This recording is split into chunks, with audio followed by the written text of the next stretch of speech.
இது ஃபர்ஸ்ட் மலேசியாவின் செய்திகள் உங்களுக்காக.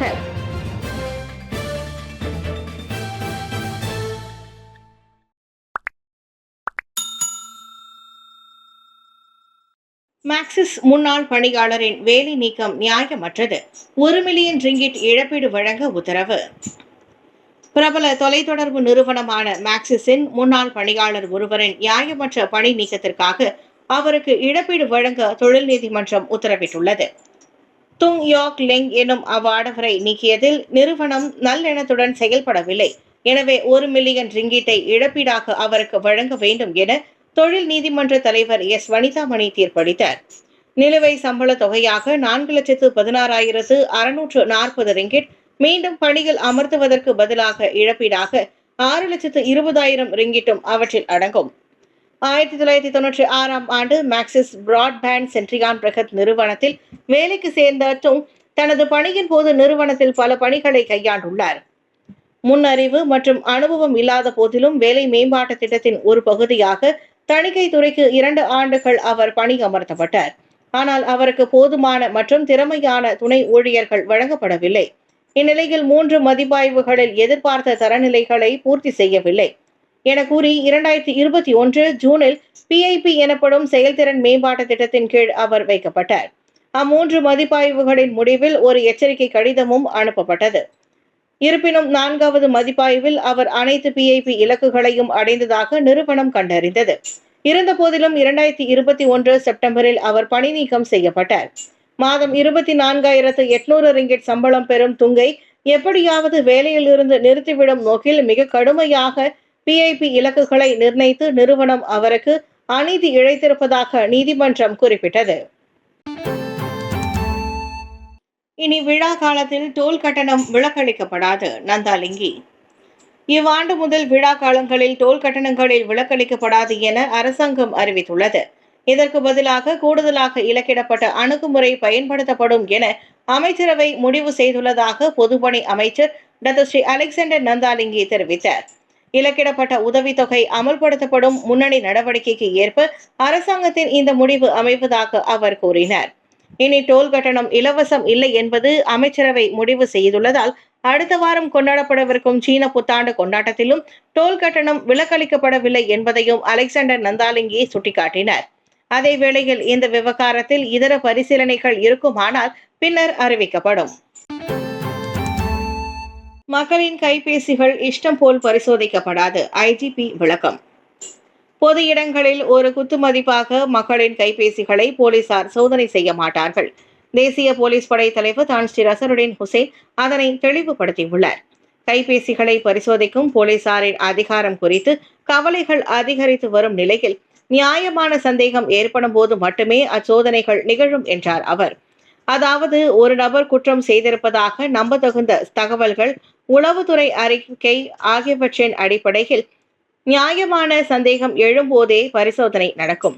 வெறுமனே சாலையில் வருவோர் போவோரை நிறுத்தி கைபேசிகளை வாங்கி பரிசோதிக்க மாட்டோம் என IGP சொன்னார். அரசியலமைப்பு சட்டத்திட்டங்களுக்கு உட்பட்டே போலீசார் நடந்து கொள்வர் என பொதுமக்களுக்கு அவர் உத்தரவாதம் அளித்தார்.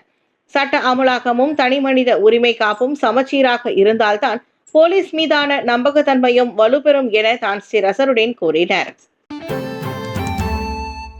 STR முதல்கட்ட அரசாங்க உதவித்தொகை நாளை முதல் விநியோகிப்பு.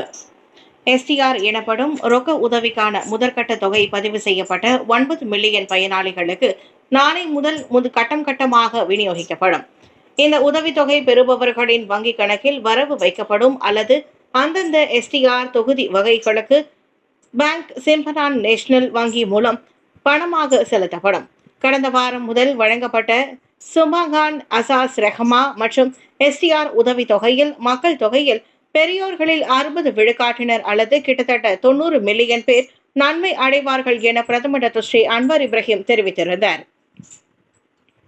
கடந்த ஆண்டு 3,700 ரிங்கிட்டாக இருந்த குடும்பங்களுக்கான கூடியபட்ச கட்டணத்தை 25 விழுக்காடு அதிகரித்து 4,600 ரிங்கிட்டாக உயர்த்தியுள்ளதாக நிதி அமைச்சருமான அன்வார் கூறினார். திருமணம் ஆகாதவர்களுக்கான குறைந்தபட்ச ரொக்க உதவித்தொகை கடந்த ஆண்டு 500 ரிங்கிட்டாக இருந்து இவ்வாண்டு 600 ரிங்கிட்டாக உயர்த்தப்பட்டதால் இது 20 விழுக்காடு அதிகரித்துள்ளது. 2024 ஒதுக்கப்பட்ட 2.1 பில்லியன் ரிங்கிட்டுடன் ஒப்பிடுகையில் இம்முறை எஸ்டிஆருக்காக பயன்படுத்தப்பட்ட ஒதுக்கீடு 2.3 பில்லியன் ரிங்கிட் ஆகும். முதல் முறையாக பாரம்பரிய பொங்கல் விழாவை முன்னெடுக்கிறது எல்கோஸ், பொதுமக்களுக்கு அழைப்பு. கெடாவில் முதல் முறையாக மாட்டுப் பொங்கல் விழாவை பெருமையுடன் கொண்டாடவிருக்கிறது என்ட்ரிகோஸ் நிறுவனம். ஜனவரி 25 சனிக்கிழமை காலை 9 மணி முதல் மதியம் 1 மணி வரை பிடோங் கெடாவில் ஃபாமாக்ஸ் பிளான்டேஷன் அதில் நடைபெற உள்ளது. ஜல்லிக்கட்டு காட்சியகம், அதிரடியான மாட்டு வண்டி அனுபவம், உரியடி உட்பட பல பாரம்பரிய விளையாட்டுகளும் இதில் இடம்பெறவிருக்கின்றன. நீங்களும் அந்த விழாவில் கலந்து கொள்ள விரும்புகிறீர்களா? இன்றைய என்ட்ரிகோஸ் வலைப்பக்கத்தில் அல்லது திரையில் காணும் எண்ணிற்கு அழைத்து பதிவு செய்யுங்கள். விவசாயத்தில் மாடுகளின் பங்கையும் அவற்றின் மகத்துவத்தையும் நினைவு கூறும் இந்த வரலாற்று பூர்வமான விழாவில் தவறாமல் கலந்து கொள்ளுங்கள். சீன புத்தாண்டுக்கு உணவகங்களில் 15% சேவை கட்டணம் உயர்வு. சீன புத்தாண்டை ஒட்டி சேவை கட்டணம் 15 விழுக்காட்டுக்கு உயரவிருப்பதை மலேசிய, சிங்கப்பூர் காபி கடை உரிமையாளர்கள் சங்கம் உறுதிப்படுத்தியுள்ளது. சீன புத்தாண்டு முதல் 2 நாட்களிலும் வேலை செய்யும் பணியாளர்களுக்கு பெருநாள் டிப்ஸ் தொகையாக அக்கூடுதல் கட்டணம் அமைவதாக அது கூறியது. வழக்கமாக உணவகங்கள் நடப்பில் உள்ள 10 விழுக்காட்டு சேவை கட்டணத்தை நிலைநிறுத்தும் அல்லது பெருநாளுக்கு முதல் 2 நாட்களிலும் செயல்படாது என அச்சங்கத்தின் தலைவர் வாங் தியூ ஹூன் தெரிவித்தார். சங்கத்தில் உறுப்பியம் பெற்றுள்ள உணவகங்களின் முடிவுகளில் நாங்கள் தலையிட முடியாது. அவர்கள் சரியென நினைக்கும் விகிதத்தில் சேவை கட்டணத்தை விதிக்கலாம் என்றார் அவர். இந்த 15 விழுக்காட்டு சேவை கட்டண உயர்வு குறித்து உணவகங்கள் ஏற்கனவே அறிவித்துவிட்டன. ஆக அவ்வுணவகங்களுக்கு செல்வதும் செல்லாததும் வாடிக்கையாளர்களின் உரிமையாகும் என வாங் சொன்னார். சீன புத்தாண்டு அன்றும் அதன் மறுநாளும் சேவை கட்டணம் அதிகரிக்கும் என அறிக்கை விட்ட ஓர் உணவகம் வலைதளங்களில் வருபடுவது குறித்து அவர் FMTயிடம் கூறினார். அக்கூடுதல் கட்டணம் 6 விழுக்காடு விற்பனை மற்றும் சேவை வரியை உட்படுத்தவில்லை என்றும் அவ்வறிக்கையில் கூறப்பட்டிருந்தது. இதனால் கொந்தளித்த வலைதளவாசிகள் இது அரசாங்கத்துக்கு தெரியுமா என கேள்வி எழுப்பி வருகின்றனர். சீன புத்தாண்டு வரும் ஜனவரி 29, 30 தேதிகளில் கொண்டாடப்படுகிறது. மதிக தேசிய தலைவர் டத்தோ சாத் அண்ணாமலை காலமானார்.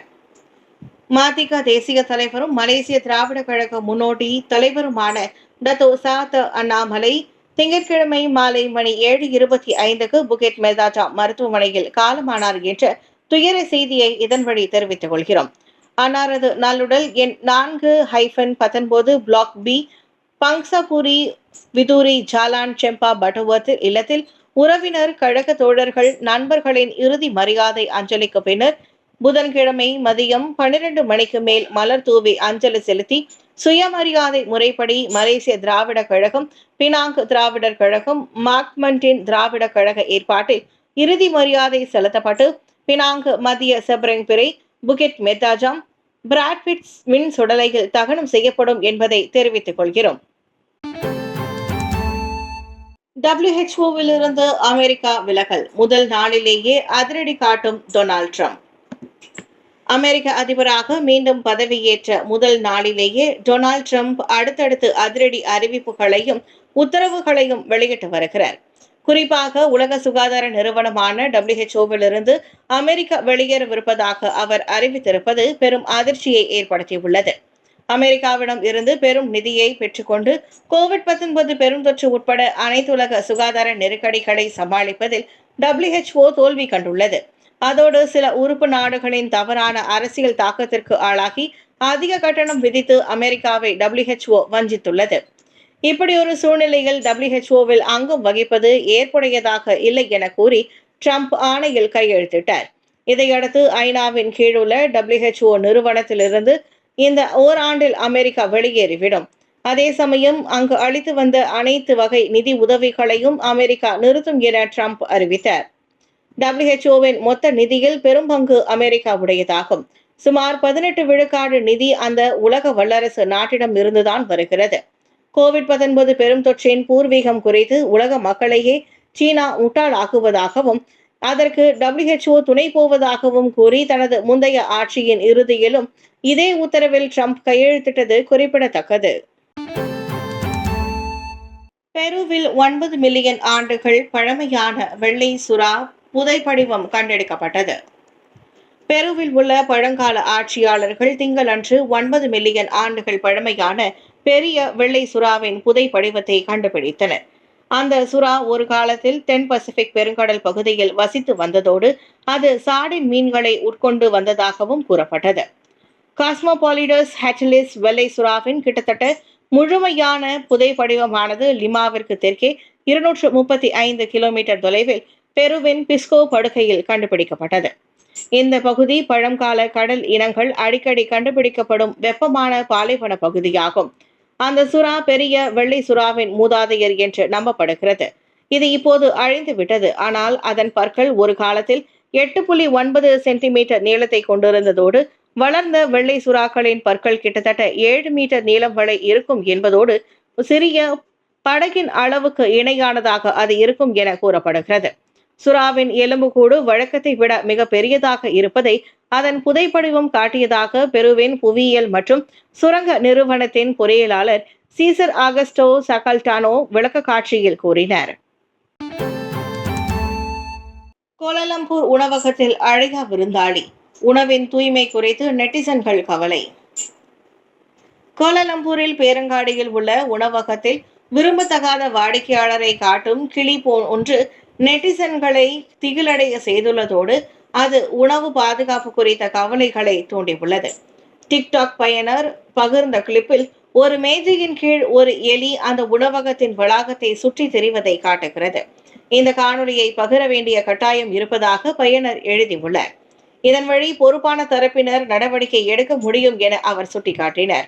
ஆனால் அது தன்னிடம் இருந்து வரவில்லை என்றால் அது இறுதியில் வேறொருவரிடம் இருந்து வரும். எலியின் நடமாட்டம் இருக்கும் காணொலி வைரலானதை தொடர்ந்து நெட்டிசன்கள் உணவின் தூய்மை குறித்து தங்களது கவலையை வெளிப்படுத்தியுள்ளனர்.